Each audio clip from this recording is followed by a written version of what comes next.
اب سیدنا نوح علیہ السلام کے لیے اللہ رب العزت نے فرمایا لقد ارسلنا نوحا الی قومہ، کہ میرے محبوب ہم نے اپنے نوح کو بھی ان کی قوم کی طرف رسول بنا کر بھیجا۔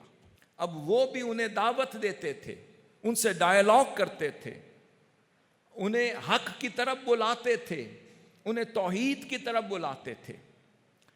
اب سیدنا نوح علیہ السلام کو اللہ رب العزت نے در حقیقت پوری قوم کے لیے ایک کلچرل اور ایک نئی سویلائزیشن کا ماڈل عطا کرنے والی شخصیت کا نام سیدنا نوح علیہ السلام۔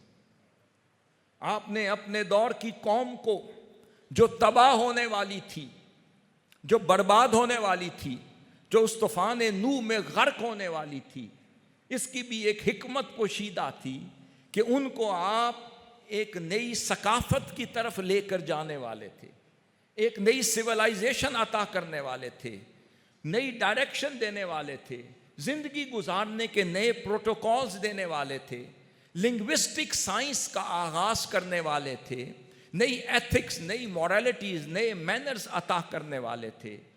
اور پھر سیدنا نوح علیہ السلام ہی تھے کہ جن کے فرزند سام بن نوح سے جو سامی لغات کا مجموعہ اخذ ہو رہا ہے، جس کو ایفرو ایشین لینگویجز کہتے ہیں، اس کے بانی بھی سیدنا نوح علیہ السلام کی ذات اقدس ہے۔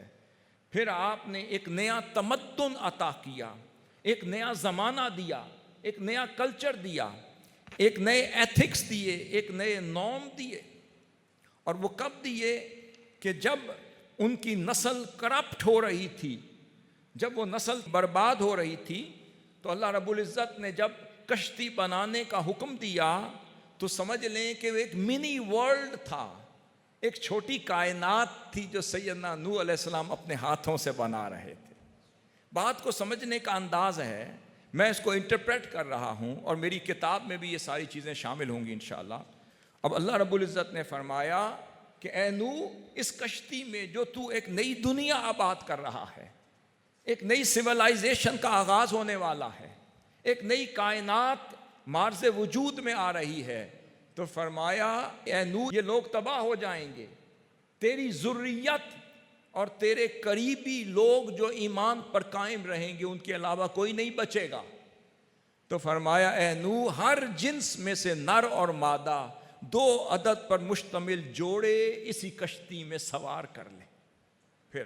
پھر فرمایا اور اپنے گھر والوں کو بھی اس میں سوار کر لے۔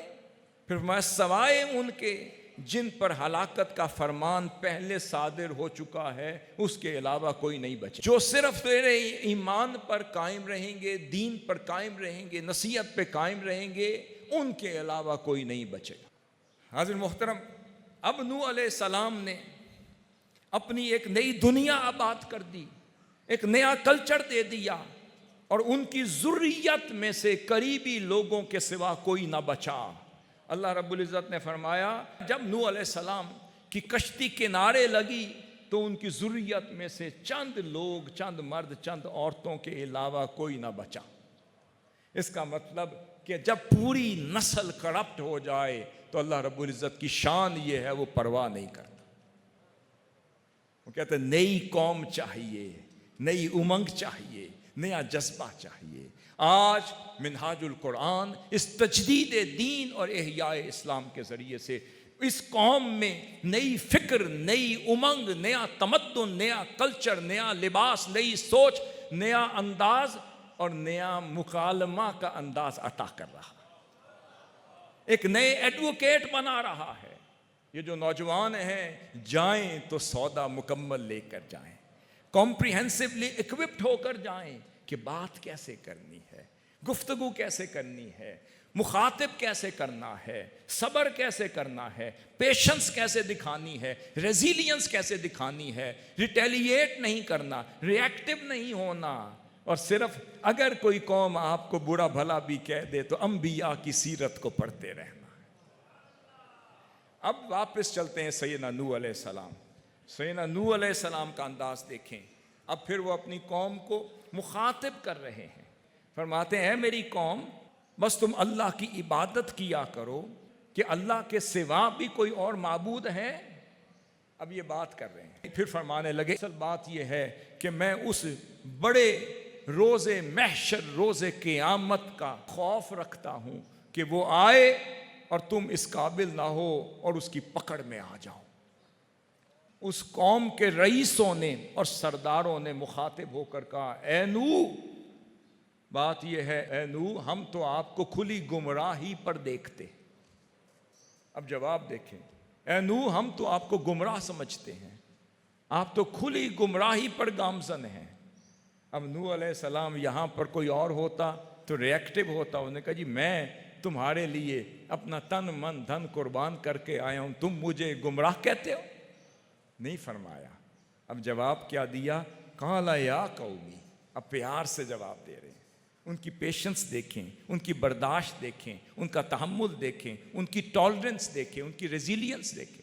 وہ کہتے ہیں مجھ میں کوئی گمراہی تو نہیں ہے، مگر میں تو اس تمام جہانوں کے رب کی طرف سے رسول بنا کر بھیجا گیا، میں تو اس کا پیغام لے کر آیا ہوں، مجھ میں تو کوئی گمراہی نہیں۔